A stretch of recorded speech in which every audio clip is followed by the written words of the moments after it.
Salut, c'est Christophe. Alors aujourd'hui un débrief sur le Grand Prix de France là qui s'est déroulé dimanche à Vincennes.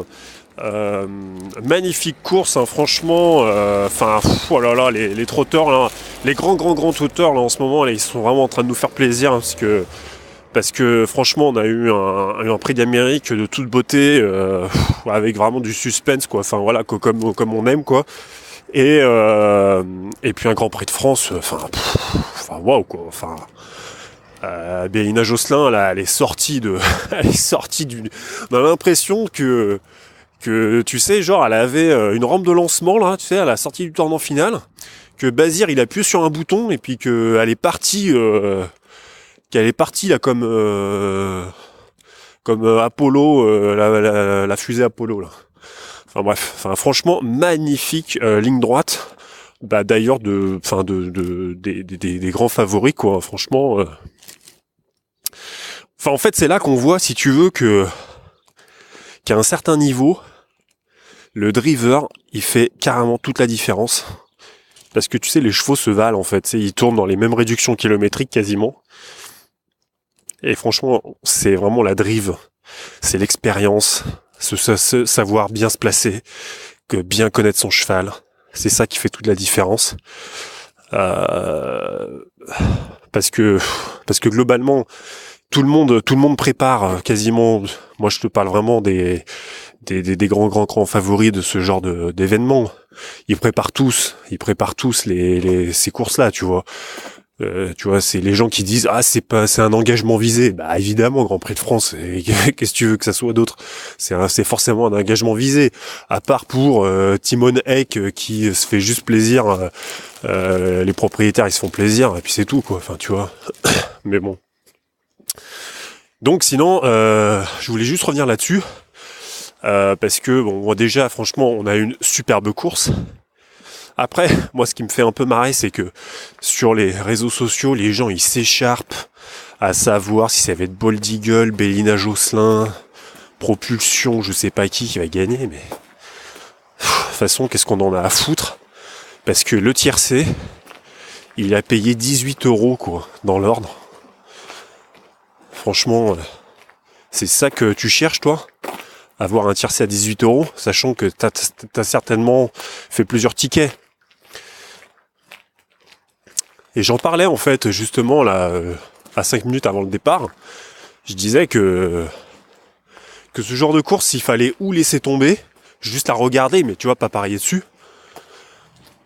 ou il fallait faire quelque chose de complètement différent de ce que faisait tout le monde. Parce que un tiercé à 18 balles, alors ouais, tu vas être super content, tu vas dire ouais c'est génial et tout, je l'avais prévu, je savais que Bélina Josselin allait mettre le nez à Bold Eagle, je l'avais vu parce que tu comprends, j'ai appelé Madame Soleil et tout 2 jours avant, je le savais. Ouais, enfin bon, écoute, si c'est ça, bah écoute c'est bien, t'es dans l'autosatisfaction, c'est cool, c'est bien. Maintenant, maintenant t'as eu 18 € quoi, de bénéf, donc c'est cool. Enfin non, t'as pas eu 18 € de bénéf, t'as gagné 18 €. Maintenant, t'as fait combien de tickets pour arriver à 18 €? Voilà. Ça fait un peu... Non, mais enfin bon, c'est pas coup de gueule, quoi, mais bon, je trouve ça tellement... En fait, tu sais, on parle dans le vent, quoi. Enfin, tu vois, les gens parlent dans le vent, ils sont là. Enfin, tu vois, plutôt parler, si tu veux, vraiment des performances des chevaux, de la forme des chevaux. Ça, c'est parce que vraiment, les grands trotteurs comme ça, c'est des chevaux magnifiques, c'est des chevaux vraiment de grande classe. Mais pourquoi aller parier sur des courses comme ça, sans déconner? Enfin, tu peux parier. Moi, j'ai fait des trios, moi. J'en ai fait 7. Je sais plus, 5, non, 6, je sais plus. 5, 6. Des trios. Mais voilà, pas des trios que tout le monde fait, quoi. Alors, évidemment, j'ai perdu. Tu vois, le gars qui m'écoute, là, peut-être si tu m'écoutes, tu vas peut-être me dire... Ah bah ouais, mais bon, t'as perdu. Donc tu vois, ça montre bien que j'ai raison, quoi. Parce que moi, je l'avais bien mis dans le bon ordre. Ouais, mais si tu veux, mais bon, moi, le jour où je gagne pas 18 €, quoi. Tu vois. Donc moi, je préfère perdre une fois sur 20, tu vois. Alors à chaque fois en mettant 1 € dans chaque ticket, je perds une fois sur 20. Mais le jour où je gagne pas 18, quoi. Après, si toi ton délire, c'est d'avoir raison et de savoir déjà à l'avance que c'est Bélina Josselin qui va gagner devant Bold Eagle et Propulsion, bah écoute, c'est cool, c'est bien. T'es un bon pronostiqueur. Maintenant, je suis pas sûr que tu sois bon dans toutes les courses de quintet, dans tous les tiercés, quoi. Parce que les arrivées comme ça, t'en as pas beaucoup, en fait. Donc voilà, donc bon, c'était mon petit... c'est même pas un coup de gueule, en fait. C'est juste que... c'est juste que je voulais juste te faire partager ça, toi qui m'écoutes, parce que, bah, franchement, réfléchis bien, les gens, ils perdent la grande majorité du temps. Je parle vraiment sur le long terme, hein, je parle. Parce que toujours la même chose, on sait pas se différencier. On a peur, en fait. Tu sais, c'est la peur, il y a beaucoup de peur. J'ai peur de mettre tel cheval. Tu vois, je pense qu'il est en forme, ce cheval. Il sait trotter, tu vois, il sait bien trotter, bien fort, tu vois. Il a de bonnes réductions kilométriques. Mais bon, non, je peux pas le mettre, attends, non, c'est pas possible, attends, non. Il peut pas être devant Bold Eagle, ce cheval, c'est pas possible. Regarde, Bob Parker, il est arrivé 2 fois à plus de 30 contre 1 devant Bold Eagle.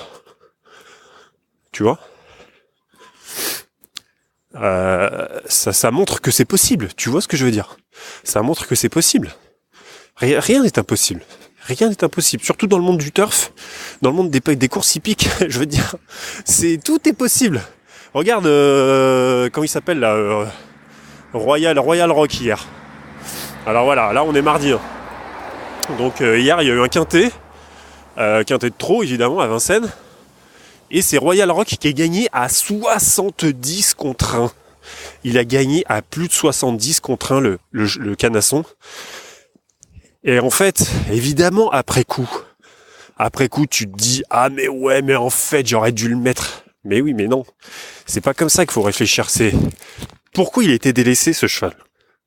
Alors que tu regardes l'interview de son entraîneur sur le site de Giné Course. Tu écoutes, tu vois l'interview. Et il dit que le cheval, il est en super forme. Qu'il y a possibilité qu'il s'immisce dans le quintet, tu vois. Le cheval, il déférait des 4. Évidemment, il a pas fait grand chose ces derniers temps, tu vois, mais bon, le cheval, il est capable de faire quelque chose. Si tu suis si tu suis ce que fait tout le monde, comment tu veux t'en sortir ? Comment tu veux tirer ton épingle du jeu ?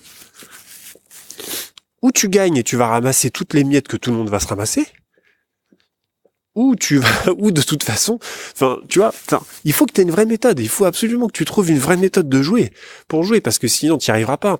Si tu suis ce que tout le monde fait, si tu suis tous les clignotants du PMU, à savoir l'interview de machin, il y a tel pronostiqueur qui dit que lui c'est un super coup à jouer, machin. Mais tout le monde le voit, ça. Pourquoi tu fais ça ? Pourquoi tu mises ça ? Non, on s'en fout. Quitte à ce que tu gagnes une fois sur 15, mais fais-le au moins. Fais-le. Regarde le cheval, dis-toi, mais putain, il est délaissé ce cheval, je comprends pas. Attends, il est en bonne forme.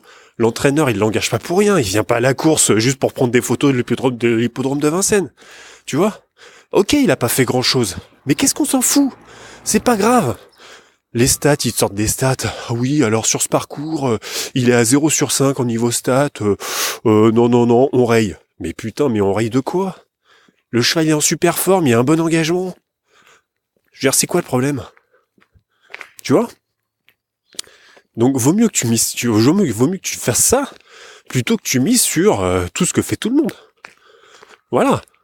Donc après évidemment, tu vas pas faire partie des turfistes qui vont pouvoir dire ah moi j'ai souvent raison. Non, ça c'est sûr. Mais il faut que tu choisisses. Ou tu as souvent raison et tu gagnes pas beaucoup d'argent, voire tu gagnes pas d'argent du tout. Ou tu as pas souvent raison, mais tu prends des risques et tu vas vraiment gagner beaucoup. Voilà. Je te laisse méditer là-dessus et je te dis à plus.